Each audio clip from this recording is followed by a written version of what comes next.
Bonjour, nous revoilà encore aujourd'hui.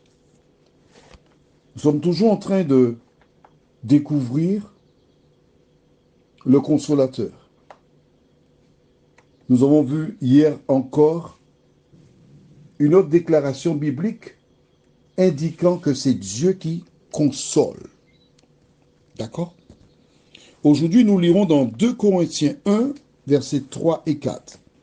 Les références que nous avons vues sur la consolation venaient de l'Ancien Testament, c'est-à-dire Ésaïe 51, ainsi qu'au chapitre 66. Aujourd'hui, nous verrons dans 2 Corinthiens 1, versets 3 et 4. Mais juste avant, prions. Notre Seigneur et notre Dieu, te remercions pour la parole si belle qui nous conduit dans toute la vérité. Merci Seigneur. Alors que nous l'ouvrirons, nous demandons au Saint-Esprit de nous éclairer. Au nom de Jésus et pour ta gloire éternelle. Amen. Nous lisons dans 2 Corinthiens 1, versets 3 et 4 ce qui suit. Béni soit Dieu, le Père de notre Seigneur Jésus-Christ, le Père des miséricordes et le Dieu de toute consolation, qui nous console dans toutes nos afflictions, afin que par la consolation dont nous sommes l'objet de la part de Dieu, nous puissions consoler ceux qui se trouvent dans l'affliction. Waouh! Nous avons beaucoup d'indications dans ces 3 versets. La première indication, Paul dit « Béni soit Dieu ». Alors, j'ai 2-3 personnes qui m'ont posé la question, notamment mon ami Pauléon. Est-ce que l'homme peut bénir Dieu? Eh bien, selon ce que je lis au verset 3 ici, béni soit Dieu. Donc l'homme peut dire, Seigneur, je te bénis, je te loue. D'accord? Maintenant, le Père des miséricordes est le Dieu de toute consolation. Le Dieu de toute consolation. Quelles que soient les consolations, c'est Dieu qui. La maman qui donne le sein au bébé, c'est Dieu qui l'incite à le faire. Donc c'est le Dieu qui console le bébé. Lorsque tu as perdu un membre de ta famille et un ami ou une amie vient aux funérailles, te prend dans ses bras et te serre, c'est Dieu qui l'incite à avoir cet acte pour te consoler. Quels que soient les problèmes que tu rencontres, Dieu est le Père de toute consolation. Est-ce que c'est clair pour toi? Bien. Donc Dieu est un consolateur. Jésus est bien placé parce que c'est lui qui a dit « Et je prierai le Père afin qu'il vous donne un autre consolateur. » Tout se tient.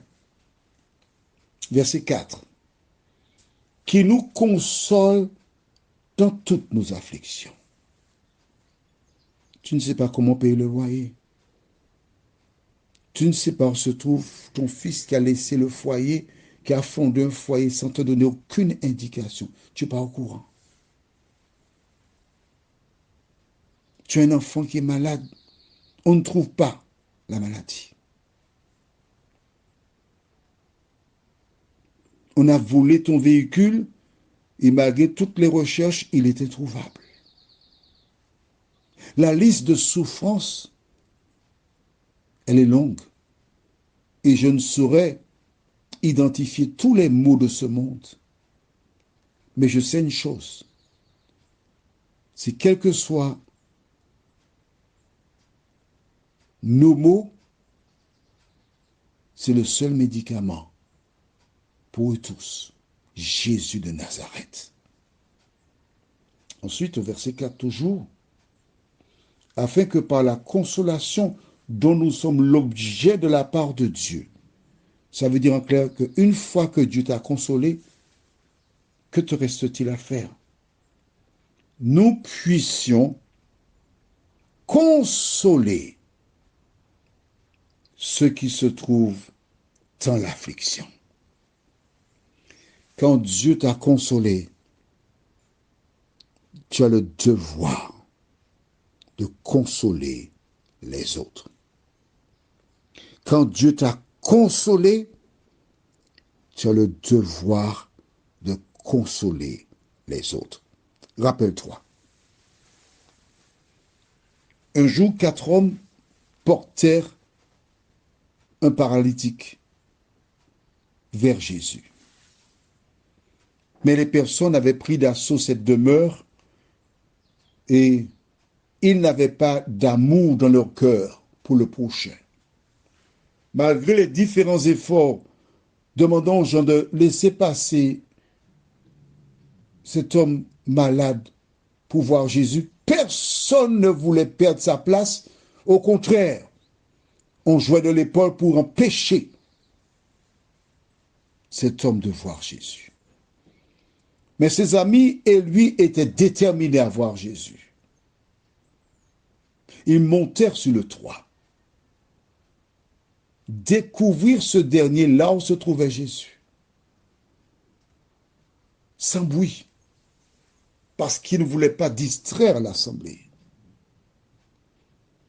Et ils firent descendre lentement le brancard devant Jésus. À ce moment, les gens regardaient vers le ciel. Ils voyaient un brancard qui descendait devant Jésus. L'homme n'a pas ouvert les lèvres. Il s'est contenté de regarder Jésus.